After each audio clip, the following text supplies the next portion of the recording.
Hi, welcome in. My name is Sarah. I'm a mindset mastery coach, transformational hypnotherapist, and attachment style specialist. And I talk about attachment styles and attachment theory a lot on this channel. And in today's video, we're discussing how to reconcile the person that you met and loved, fell in love with at the beginning of the relationship and the person that they are now. And I'm talking specifically about dealing with an avoidant partner, whether it's a dismissive avoidant or a fearful avoidant, otherwise known as disorganized attachment. I want to talk about that because this actually popped into my head last night while I couldn't sleep because hello 40s. And so I sat there and I was thinking about topics for videos. This is how you know you're in alignment and doing something you love, is it wakes you up at night and you have to actually write down ideas, which is what I did. I grabbed my pen and paper and I wrote down some ideas. And this is one that really, really caught my eye because that person that you met at the beginning seems to be nowhere to be found when you're leaving this relationship, especially if you've been discarded, especially if they've been cold and callous and calculated, especially because, wait a minute, in the beginning, there was passion, there was intimacy, there was sex, there was emotional closeness. This person was meeting my needs and you were meeting theirs and everything was happy and wonderful. And then what happened? Everything seemed to collapse and implode in on itself. And by the end of the relationship, you don't recognize them, they don't recognize you, and you don't even recognize the bond that you have. And you go, I don't even know why I even fell in love with this person, or I don't understand how this even happened. How did we get to this point? So I want to talk about that in today's video. If you'd like a personal session with me, there's a link to book a 20-minute no obligation discovery call below, and you can do that, and we will get you started on that journey. Okay, so I don't have any notes for this, but I just felt so compelled to talk about this. That person that you met at the beginning, one of the questions that I get asked a lot by clients is, was that person even real? Yes, that person is real. You know why? Because that avoidant person has needs. They have emotional needs. They desire emotional intimacy and closeness. They just don't know how to obtain it and how to hold on to it. Why were they able to show up like that in the beginning, and why did things change? Because their nervous system is highly dysregulated. They have conditioned responses to life, to triggers, to relationships, to emotional closeness, and to abandonment and rejection. And they feel really messed up at their core, like they feel defective at their core. So there's a lot of shame. I don't really hear that being talked about a lot in these, attachment style corners, but there's a lot of shame with an avoidant, whether it's male or female, whether they're fearful avoidant or dismissive avoidant. I think even with anxious attachers, the shame is sort of the culprit, right? And shame is really the culprit of our society, particularly with the masculine energy. But shame is carried by an avoidant and they don't recognize it. So often what do we do with shame? We push it down because it's embarrassing. That's our shadow work. That's what they talk about. They talk about shadow work. It's the parts of us that we project, we deflect, we push down, we suppress, we repress, we ignore, we hate, we loathe. That's where the work is. That's the true nitty gritty stuff. That's what's going to create evolution in self. That's what's going to create a changing of patterns. But we're often so terrified of facing that part and aspect of ourselves that we never actually get to the real healing. There's a lot of pretend healing going on by people who think they're doing the work, but they're not actually even skimming the surface of what's happening. We've got to go back to our childhoods, guys. We've got to go back to that place where we learn these conditioned responses to life.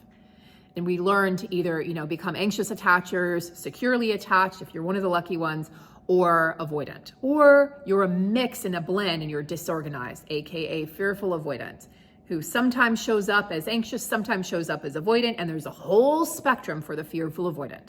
Some are dismissive avoidant leaning, some are anxious leaning, and it can be all in one day. You get 5 people in a fearful avoidant. I am a healing fearful avoidant. So I have a lot of experience and knowledge of particularly fearful avoidance and disorganized attachment. But why does this change so rapidly? Because, I have clients and their story is everything was going so well. There were no arguments, no fights, no nothing. And suddenly they're gone, they vanished.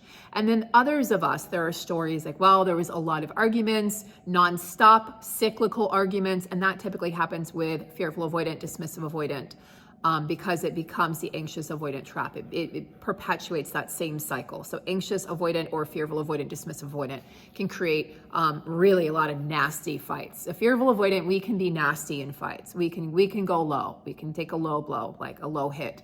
And so can the dismissive avoidant. But the dismissive avoidant is more likely or more apt to want to exit stage left when there's an argument, and the fearful avoidant is more likely to be like, let's fight, And the anxious style is like, just love me. Just like, why don't you love me? I want you to love me again. Please don't go away. And, the avoidant's like, running out the door. But in the end of the relationship, the avoidant, to some degree, has already experienced what they call the ick. They've experienced this feeling of being turned off by you, by something you've done, something you've said, or all of the above. And they've convinced themselves, they literally have created a narrative in their mind, and they've convinced themselves that this relationship isn't salvageable, that you're incompatible, that they just want peace, that you're just not the right person for them. They're constantly searching, avoidants are constantly searching for the perfect partner. That does not exist. Hence the love bombing in the beginning of the relationship. Hence the putting you on a pedestal in the beginning of the relationship. Hence you probably feeling like you're a prize to be won. And you're probably, if you're securely attached in the beginning of the relationship, you're like, this feels kind of weird. Like, it feels good, but it also feels weird, because when is the other shoe going to drop? Why is this person putting me on a pedestal when maybe they don't even know me that well? Well, they're doing that because things are easy in the beginning. For the avoidant, in the beginning, things are easy, okay? They can actually open their hearts. They can be emotionally intimate. They can be very passionate sexually. As time goes on and you start to know them, they start to fear being found out. They start to fear that they're actually really unlovable at their core, that they're unworthy of receiving and giving love, and that they're just flawed. They're like, I am flawed at my core. They're going to find out. Let me push them away before they can push me away.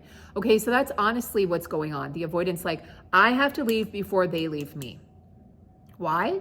Because they have a fear of abandonment coupled with a fear of engulfment. So it's very confusing for the avoidant, because on the one hand, they want the true intimacy and connection.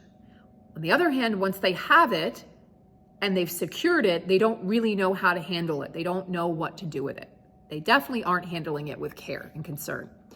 So that's why you're seeing the devolution, right? Devolution, de-evolution, anyway. Can't find my words today, but that's why you're seeing the changes happen inside of these relationships, is because initially it was safe for them. Once things started getting real, there was a real commitment made, families were involved, maybe there was a wedding and a marriage, like in my case, suddenly things got really real, and they're like, too close for comfort. How can I push this person away? Well, I can distract, I can avoid, I can stay busy, I can give all kinds of excuses. I can become a workaholic again. I might go into my addiction. I might just hang out with friends more. I might just get an ick and decide that I don't like that weird thing. Their thumbnail's weird and I don't like the color of it. So I'm going to just find all reasons that this relationship isn't going to work out. They're tossing you out before you can toss them out, even if you weren't thinking about tossing them out at all. But they're pretty intuitive, guys. So even if they get a hunch, that's something, especially a fearful avoidant, oh my God, we are detectives. We get a hunch that something has changed. We're like, why did you say that differently? You said that differently. You've never said it like that before. And the partner's like, what? Or why were you 5 minutes late? Like, you're never 5 minutes late. Like, a fearful avoidant will invent scenarios in their mind. I've talked about that in previous videos. Go check out the FA videos. The dismissive avoidant is definitely less likely to do that. In fact, they're more apt to show like, I don't really care. They really tend to appear, especially as time goes on, that they don't really care and that they're not invested. They're not really willing to do the work or go to couples counseling or read the books or watch the videos, especially if you're trying to convince them to do it. They're definitely not going to want to do it then. It's sort of like when you're grieving the end of this relationship with this person, an avoidant person, you have to grieve the person that they showed you in the beginning, which is real, by the way. They did love you in that moment. They did mean what they said in that moment. So you're grieving that person, and then you're grieving the relationship that you thought you were going to have, or maybe you even had for a little bit, and then you're grieving the future that you never got to have, right? That was promised to you. So there's like 3 deaths. But one of those deaths is the death of the person that they were. And then you have to grieve the death of the person that they actually are in this moment, in this time. They are both people. That's what's confusing. They're both Dr. Jekyll and Mr. Hyde. They're both people. And some avoidants have, again, fearful avoidance, it's like multiple personalities. You can have, because they can go on this roller coaster of emotions and they're going to take you for the ride, sometimes in one conversation, in one day, definitely throughout the relationship, and you're never going to know where you stand with a fearful avoidant. You're going to kind of know where you stand with a dismissive avoidant in the sense that they're going to appear stoic and calculated and cold and unfeeling and unaffected. Really, really difficult experience for anybody who's leaning anxious. Really difficult experience for anybody who's secure. Because you are going to know where you stand, but then you're not. You know what I mean? You're going to know, but then you're like, is that accurate though? Really? Is that where I don't know. Because they can just seem so unaffected, so stoic. That is my favorite word to describe a dismissive avoidant. It's just stoic. Just like they're just detached. They're detached from their emotions. They're detached from your emotions. How can you co-regulate, which is what you have to do inside of a healthy relationship to really have a true real attachment? How can you do that with someone who's detached from themselves? How do you expect this person to attach to you if they're detached from themselves? Ask yourself that question. So it's the reconciliation of the person they were in the beginning and the person they are now. This has to be done for your healing to occur, right? To really come full circle. Reconciliation of, okay, that was real. That person was real. Let me grieve that person in the beginning. Let me grieve all the dreams I had and that they shared, that they had for us. Let me grieve the version of myself I was in this relationship. Let me grieve that. And then let me grieve the person they are now. And then let me grieve the future that will never happen. Unless, disclaimer, unless both of you decide to do the work. And honestly, probably individually, and then come back together. And I say this, right? I'm going through a divorce, guys. I've been very transparent about this with a dismissive avoidant as a healing fearful avoidant. I am here to tell you that my husband was adamant that we needed to do healing separately. He needed to do his healing separately. Now, that's an avoidant sort of like belief. It's an avoidant belief that he has to do it separately, that, I should never be with anyone, blah, blah, I'm not a good partner, blah, blah, blah. No, that's not true. But now I can see, you know what? There's some truth to that, I think. I think it can be done together, but I think some things need to be done separately in private. Could you stay together during that process? Maybe. But if you're dealing with a true avoidant, especially someone who leans heavily avoidant, like an extreme avoidant case, they're going to need their space to reconcile their own nervous system, to bring themselves back to homeostasis and balance. They're going to need that before they can give you anything. They really do need to step back. So when he said that, he meant it at the time. He needed space and time. He had to process or whatever, avoid processing. But you know what I mean. So can it be done? Yes, if you have two willing people. Two people, I would say, who maybe aren't extreme avoidance or extreme anxious, somewhere kind of more in the middle, that would be a lot easier. I really, truly think like there has to be a certain amount of work done for this. I know there has to, for this to work out.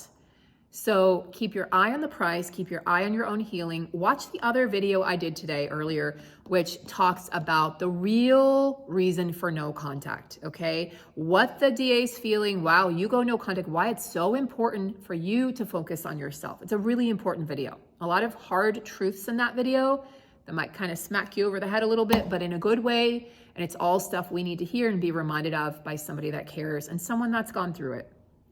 Thank you so much for watching, guys. Please subscribe to the channel. Just help support the channel. I'm delivering this content in service to you and the community and to the collective. And I would really appreciate it if you found a way to just give back a little bit to the channel. It takes a second to click and share the videos and leave me a comment. I do try to interact as much as I can. Once the channel grows more, it'll get a little more challenging, but where it is right now, I really do try to interact and answer questions to the best of my ability with the time, that I allot for doing those things. Thank you so much for being here, guys. Take care.